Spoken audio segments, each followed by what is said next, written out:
What's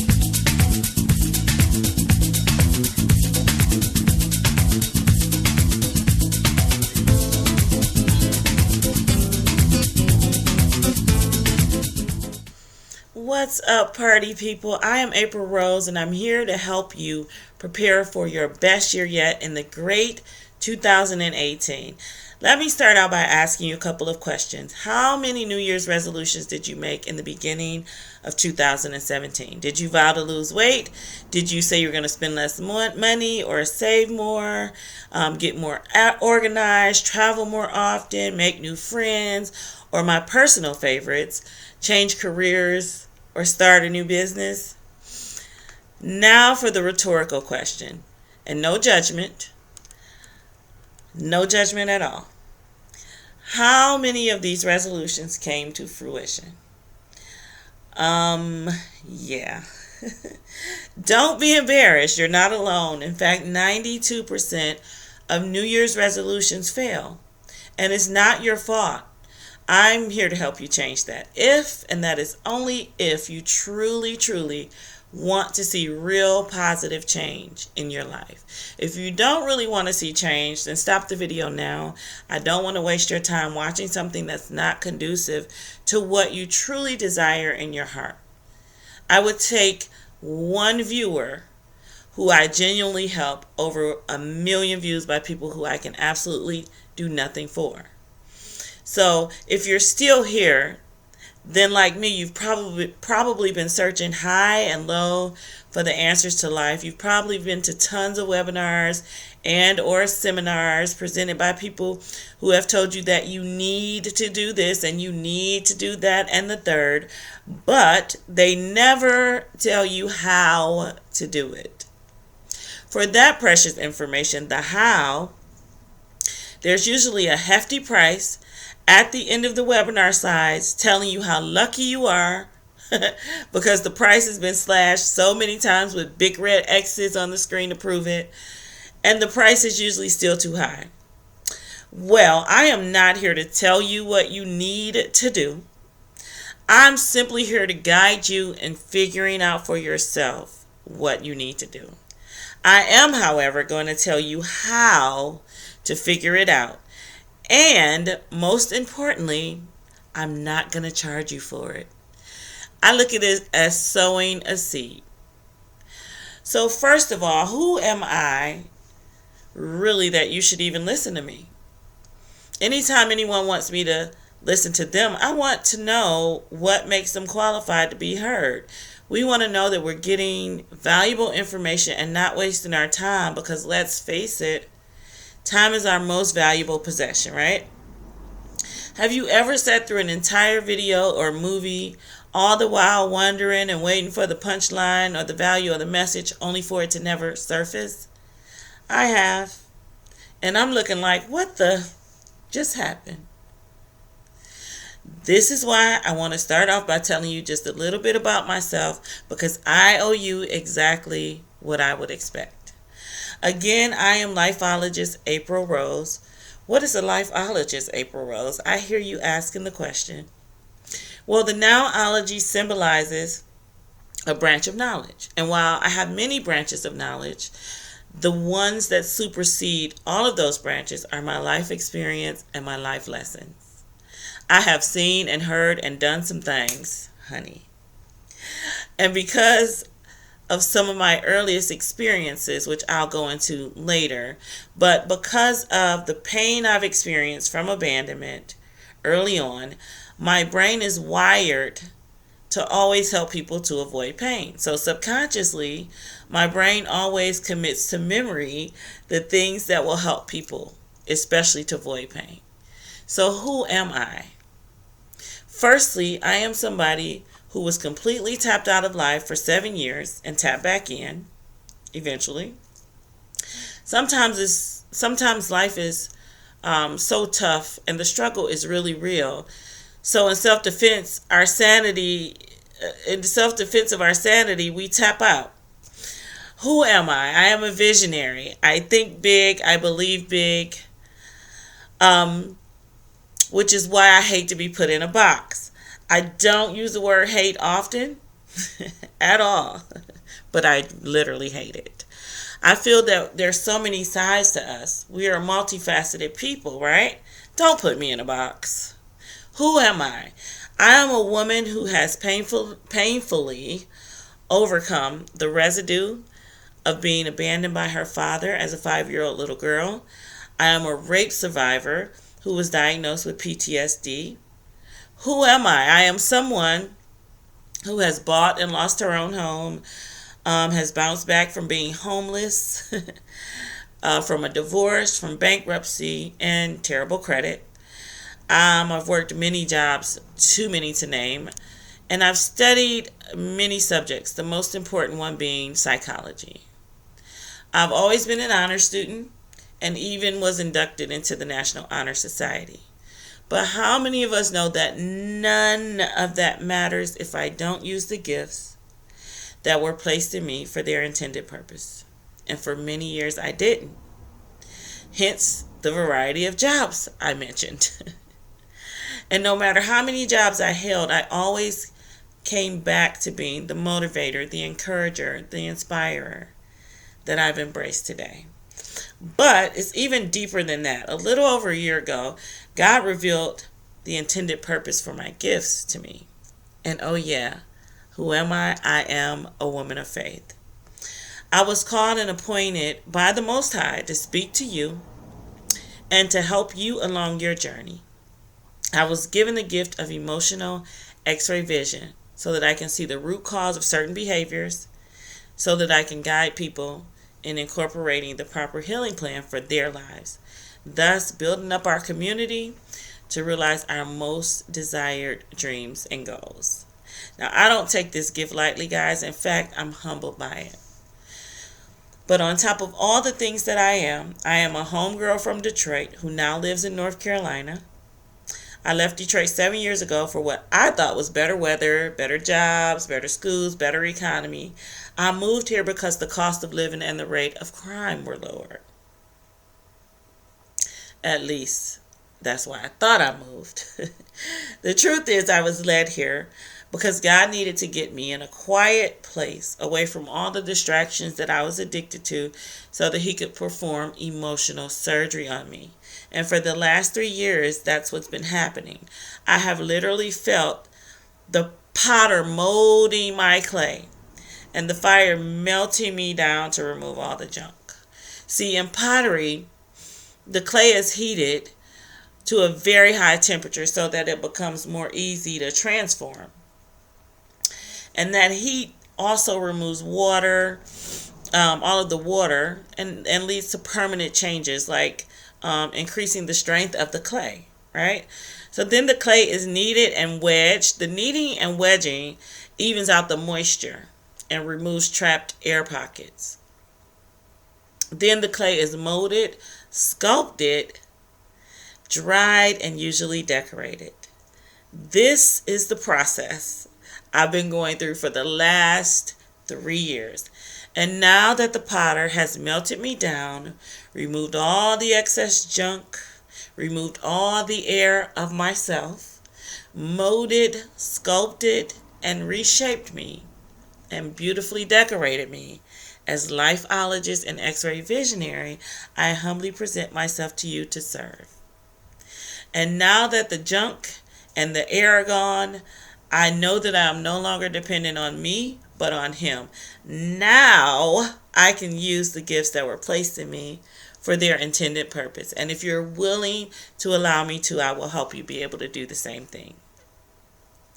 So how do you make 2018 the best year for you?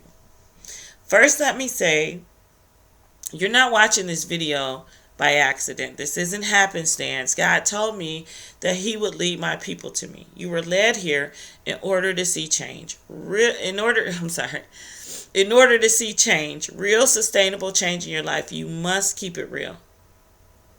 You must keep it real with yourself. And my motto is you can't keep it real until you get real. And once you get real, you'll be ready to get healed. I'm going to say that again. You can't keep it real until you get real. And once you get real, you'll be ready to get healed. Listen, if you break your leg and never go to the doctor, you're going to be walking around limping on one leg. This is going to present you some obstacles that you wouldn't face if you had two properly functioning legs, right? The injury is going to slow you down. It's going to prevent you from doing things like running, dancing, jumping, even prevent you from climbing too high. Catch that? We all want to go higher. The reason most of us can't is because we're walking around on emotionally broken legs. We can't even move to get out of harm's way when we're in emotional danger because we've been emotionally handicapped by the roots that were planted in us as little kids. I want you to imagine yourself as undisturbed soil when you arrived on Earth. Quickly, the people around you begin to plant seeds. Some of these seeds are great seeds. They will bring forth flowers and blossom produce, right? But some of these seeds were the seeds of weeds. What happened was the flowers or produce, whichever one you see in your soil, you choose, but the flowers or the produce and the weeds all began to grow together. Now, the soil was watered regularly, sometimes with good spring water, but far too many times with sewer water. The grounds were never tilled because life never allowed time for tilling. And after a while, the weeds grow wilder and wilder and begin to outgrow the flowers and the produce until all that is visible are the weeds. Let's break this down in real life, people.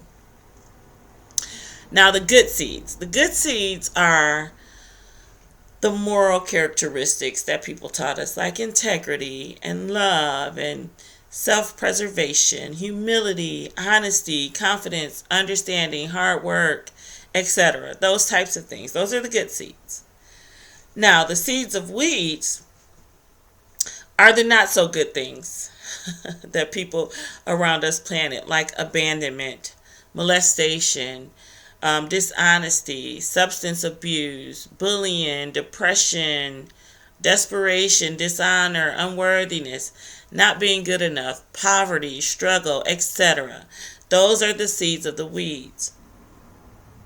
And many of these seeds were planted simply by us observing the behaviors of others, especially those who were primarily responsible for our care, right? It could be your mom, your dad, adopted foster parents, whoever. Just observing their behaviors. Now, here comes the watering process. This is good. The spring water nurtures the positive seeds, which most of us didn't receive often, definitely not as often as necessary in order for our good seeds to blossom to their full potential. Now, this part is not about placing blame. It's simply about getting real about what is and what was. Many of the people responsible for caring for us just were not equipped with the proper tools to give us spring water. So they gave us sewer water. Now, the sewer water is the water that has been tainted with other people's ish for many generations before us. We've all heard it. I do it like this because that's how grandma did it, or that's how mama did it.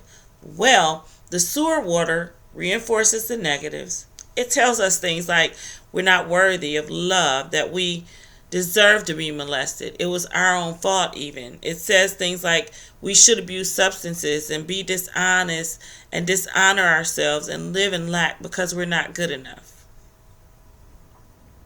So here we are, just trying to do our best through grade school so we can make it to high school, find a job, maybe go to college, start a career, get married, and have a family if we're lucky, right? But many others of us are simply just trying to survive, so we do things like sell drugs, been there, seek out sugar daddies, or even worse things like sell our bodies. Whatever path we chose, the mere attempt at survival leaves us no time to go back and tend to our soil, as the weeds are continuing to overtake our other seeds, and now when people look at us, all they see are our weeds. And our weeds come out in different ways. Just to name a few, they come out in defensiveness, lying, cheating, being opinionated, close-minded, untrustworthy, guarded, nasty, ready to curse somebody out at the drop of a dime. Sometimes it even comes out in hitting the lick with Pookie and Ray Ray now. But then when somebody calls us on our ish, pointing out the weeds that they see, we go into attack mode. Why? Because we know that the flowers or the produce, whichever you have, are still there. I know that my flowers are still there. So we wonder why people rarely compliment us on these beautiful flowers. But they're underneath all of the weeds, and we don't even realize that they are completely covered up. So, your 2018 is going to be your best year yet because you, my love, are going to till your garden. I'm going to tell you how to rip up the weeds by the root so that your beautiful flowers will shine through and these weeds will not be able to grow back. So if you want to be successful in your career, in business, in your love life, in relationships, whatever it is, you will only be able to achieve that successfully when you attack the roots that cause your hindrances. My Freedom Program right now is currently in its testing stages. And one of the participants, Pamela, told me that it was life-changing for her to find out that the root cause of so many of her behaviors was her subconscious attempt to save her mother because of a weed seed that had been planted very early in her life. Now, she discovered this through one of our many exercises in the program, similar to the one that I'm going to tell you about, that's going to lead you to having the best 2018. So part of my program is to expose the cracked, uneven, rocky, and sometimes rotten foundations on which we stand. This part of the foundation is a compilation of the seeds of weeds that were sown into us. I want you to take a minute and think back to your very first childhood memory. This memory is very significant because there were some seeds sown from it that led you to form certain beliefs, act in certain ways, and more than likely recreate certain less than desirable things. It might not even be a bad memory. Mine, on the other hand, wasn't horrible, but it surely wasn't a good one. Mine is my dad's car being stolen. I remember being in the window of our second level apartment watching a tow truck driver hook up my dad's car to his truck. When I analyzed this memory, I could still feel the panic and frustration that was in the air. The bright lights and the beeping from the truck. My dad was rushing to put his clothes on so he could hurry up and get downstairs. It literally looked like a scene out of a movie. Him hopping on one leg, trying to get his other leg into his pants, him running outside, chasing the tow truck down like a madman while screaming at the driver. The truck didn't stop, and he didn't catch it either. His body language conveyed despair and frustration. In the middle of our street, as he grabbed his head with both hands and bent over in defeat and out of breath. Later, we found out that his car wasn't actually stolen, but repossessed for non-payment. He knew he hadn't paid his car note, but out of embarrassment or maybe even shame, he hadn't been forthcoming with that information. So what seeds were sown into me from this experience? The seed of being financially irresponsible, the seed of being easily embarrassed and wanting to keep up appearances, the seed of being deceptive or less than forthcoming, the seed of procrastination, the seed of blame shifting, and the seed of addiction to struggle. Yes, I was addicted to struggle. That is 6 seeds from one experience, people. And guess how many cars I've had repossessed in the past? 3. Now you see what I mean by these seeds forming beliefs, causing us to act in certain ways, and to recreate certain things. And even though my dad was the main character in this story, I can place no blame on him because he was only doing what he knew to do at the time. But you see how this one weed had all those things attached to its root? I had to rip it and many other weeds up from the root in order to get free. Let me help you rip yours up now. In a few minutes, I'm going to ask you to pause this video and take a few minutes to analyze your first childhood memory. When you do, I want you to consider 4 very important questions. Number 1, what emotions did you feel? Number 2, what behaviors did you observe? Number 3, what types of responses did you learn? And number 4, what seeds were planted that are still present in your soil today? You're going to need to be very brutally honest with yourself. It probably is going to be uncomfortable, and you may even cry as you realize how this has affected your life up until now, and that a lot of the junk in your soil is not your fault. If you cry, remember, they will be tears of freedom. You can just think the memory through if you like, but I would suggest that you write it down. Looking at the experience in black and white tends to make its effects much clearer. So again, I'm going to tell you the 4 things that I want you to consider, and I will put them up for you while you pause the video as well. Number 1, what emotions did you feel? Number 2, what behaviors did you observe? Number 3, what types of responses did you learn? And number 4, what seeds were planted that are still present in your soil today? So go ahead and pause the video, and I'll be right back right here when you're done.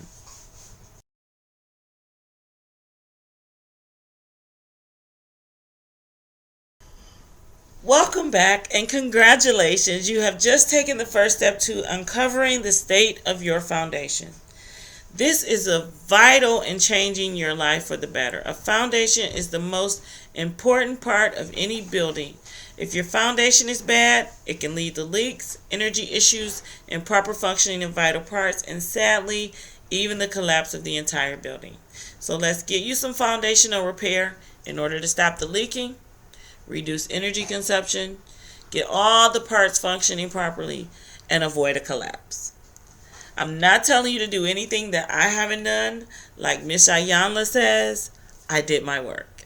So here's what you're going to want to do after the video. First, think of your worst childhood memory and go through the same process that you did with the first childhood memory. Now, sometimes the first and the worst are the same, are one and the same, but if not, go through that whole process again for your worst childhood memory. This will get your juices flowing. After that, I want you to get at least 10 sheets of regular paper. You're going to fold them in half and tear or cut them down the middle. They're going to look like this size here. Alright. Then I want you to begin to chronologically scan through all of your life memories from the beginning until now, or you can go backward. It was easier for me to go backward from now until the beginning. But you're going to pull out what foundational things you notice that are in operation in every single memory and every single relationship.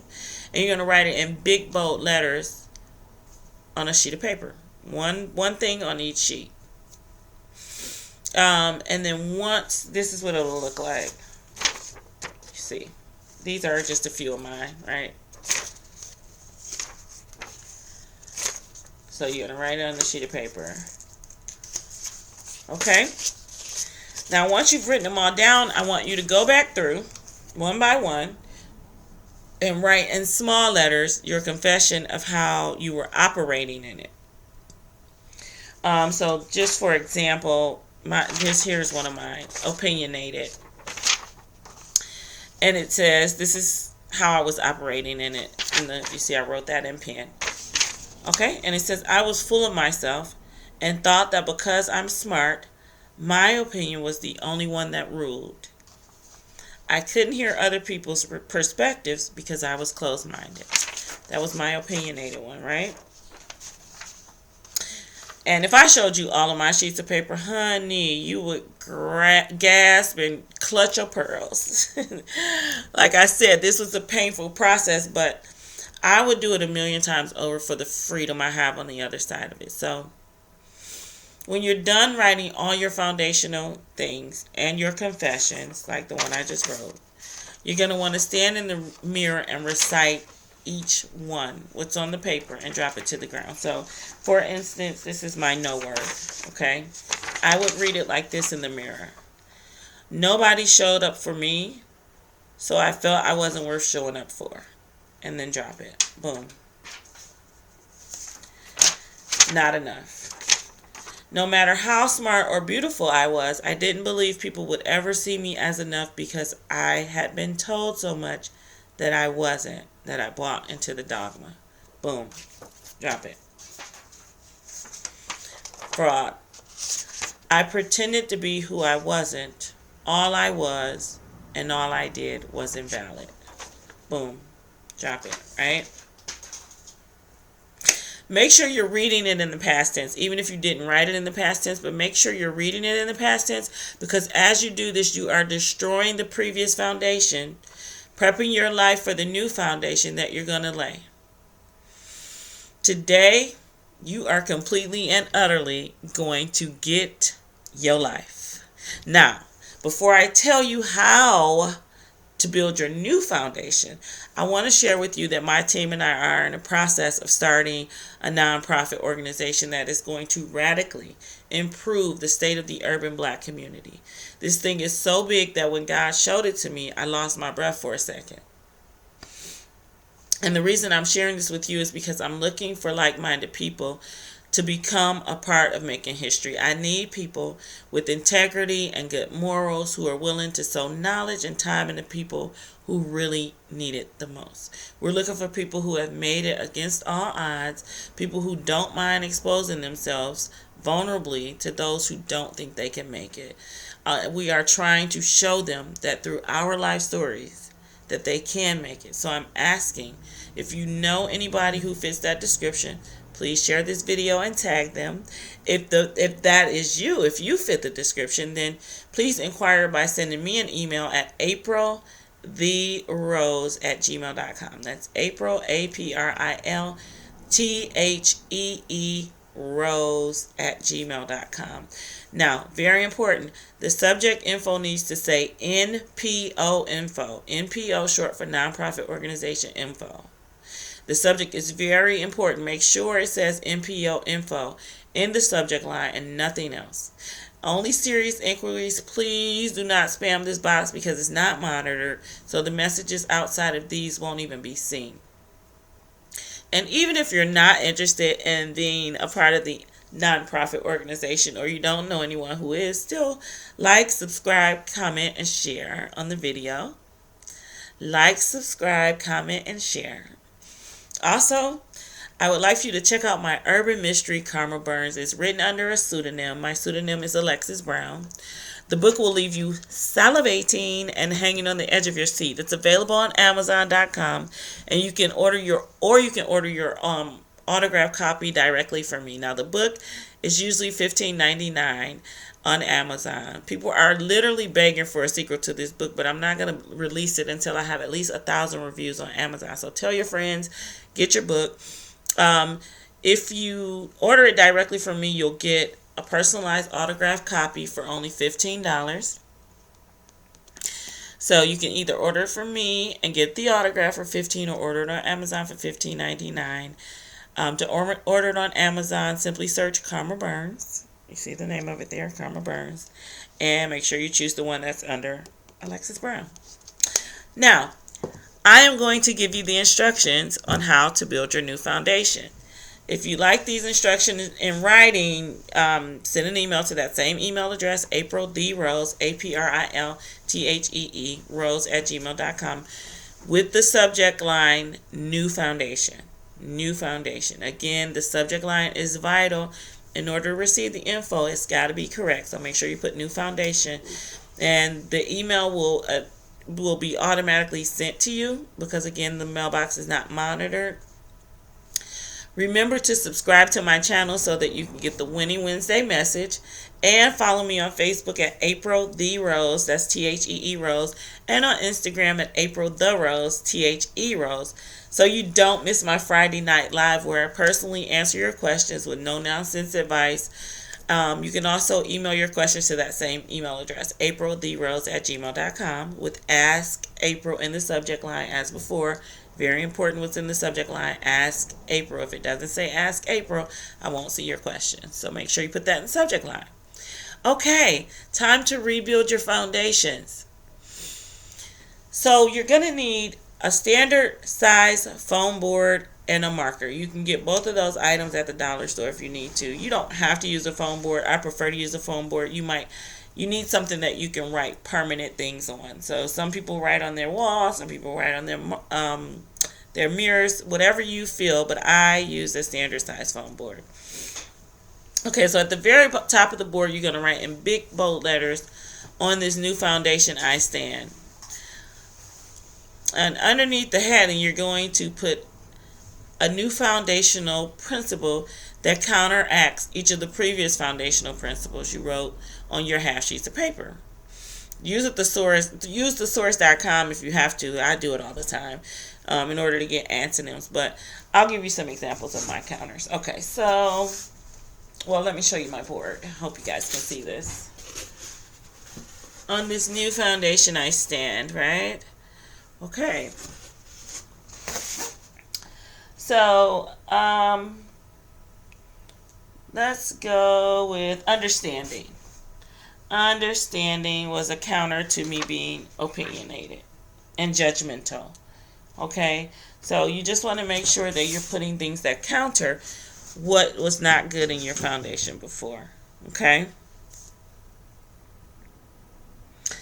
Now, once you have all the new principles written on your board, I want you to take those half sheets of paper, tear them up, those half sheets from your previous foundation, tear them up and burn them. Burn them. And as they are burning, I want you to let it go from your spirit. I want you to feel the release of that stuff from your spirit. Okay? Once that's done, you're going to take your time writing each new principle on the back of your board. You don't have to hurry. This doesn't have to be done in a day. You can take your time doing this because you are literally building a new foundation. So that doesn't happen overnight. But on the back of your board in small letters, you're going to write details, exactly what the new principle means to you and how it operates in your life. Let's show you mine a little bit here. I'm not done with mine yet. But as you can see, humility. I make decisions based and you're just going to go, this is clear and direct communication, accountability, and my next one is understanding. So I just write what that means to me. And I touch this board every day, and I read this board out loud to myself every day, and I can feel the change happening in my new foundation forming. All right. I would really love to hear from you guys what you thought of this exercise once you complete it. So please post your comments of your experience, or if you would prefer to keep your comments confidential, you can always email them to me, but the subject line has to read testimonial, or again, I won't get it. So apriltherose@gmail.com. Put in the subject line testimonial. Before we go, I have to tell you that my dad recently passed, and while it completely broke my heart, I was so grateful that he and I had formed this beautiful, loving relationship over the last 20 years or so. And that was after I got real and communicated my needs to him. Walking in my truth set the boundaries that were necessary for my dad to literally become my hero. The conditions of our relationship were prepared for growth. We can't simply say we're going to make something happen and then it magically happens. It just doesn't work that way. Change is conditional. In order for change to happen, certain preparations have to be made and certain conditions have to be in place. Hence why New Year's resolutions usually fail. But completing this exercise puts in place conditions that you, your psyche, and your life need for positive and real change that leads to your freedom. Until next time, remember, you can't keep it real until you get real. You can't get real. And once you get real, you'll be ready to get healed. Bye.